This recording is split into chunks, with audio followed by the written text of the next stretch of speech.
physics, chemistry, coffee.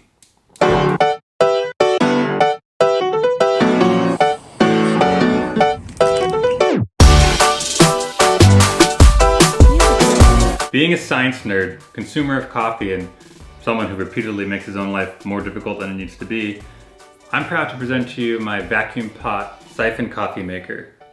Christmas present from my best bud.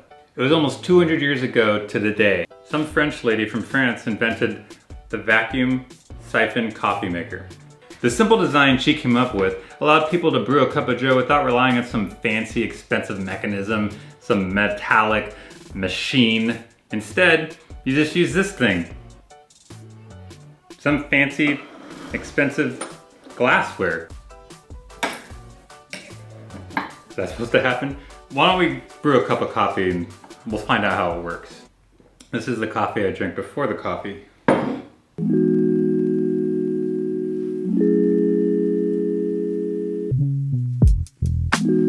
Alright, so let's look at this thing.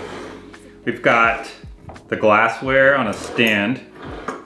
This thing, which is a food grade candle, aka a heat source. This thing goes under there, heats the water, that boils, creates a vapor pressure which pushes the liquid water up here before it boils, which I think is important for those who know about coffee. By the way, if you're a coffee connoisseur, then you've probably noticed by now that you need to get a better hobby. All right, let's see if we can get this thing going. I gotta get some water, and I gotta get some coffee beans. Knowing that I'm half Colombian, you're probably thinking to yourself, he must make his own cocaine. That's not true, I buy it. But I do have my own coffee farm. Come take a look. Hey, Jose! The siphon video! Yeah, I'm coming to get the beans. Okay. It's Jose. He helps out around the farm. I guess time to go get the beans.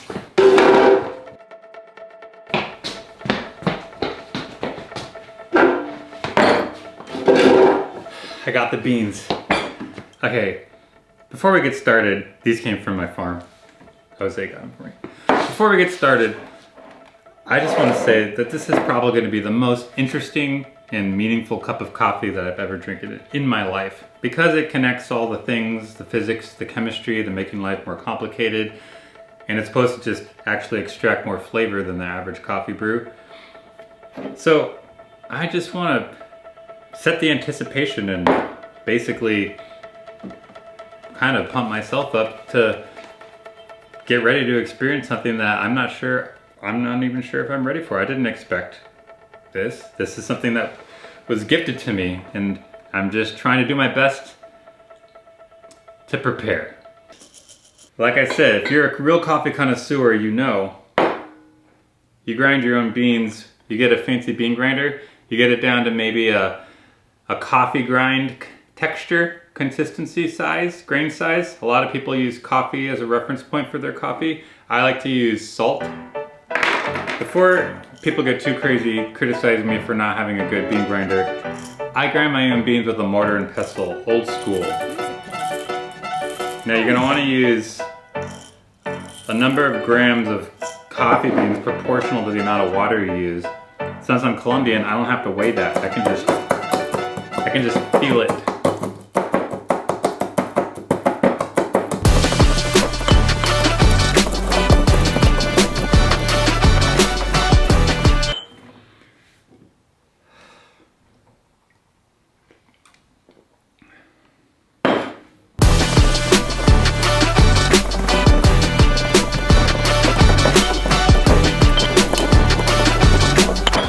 And done.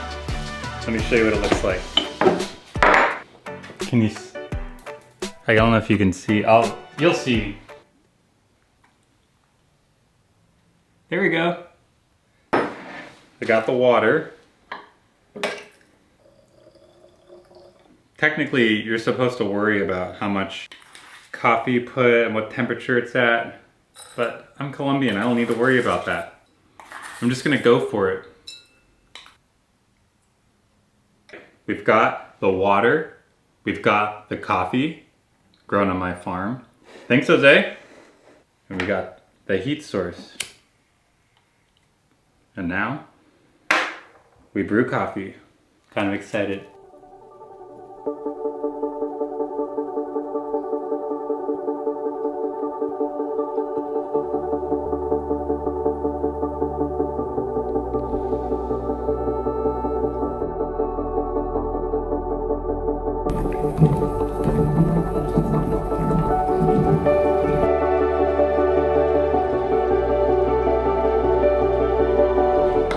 As I pull it away, I remove the heat from the water, and the water slows its boil down, therefore creating less vapor pressure.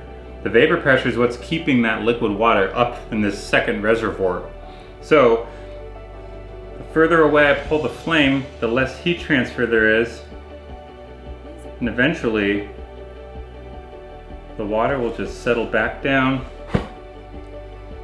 into this, leaving nothing but pure, beautifully brewed Biphysics coffee.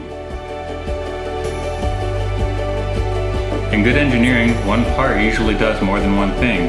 Here we got the water reservoir, where you boil it,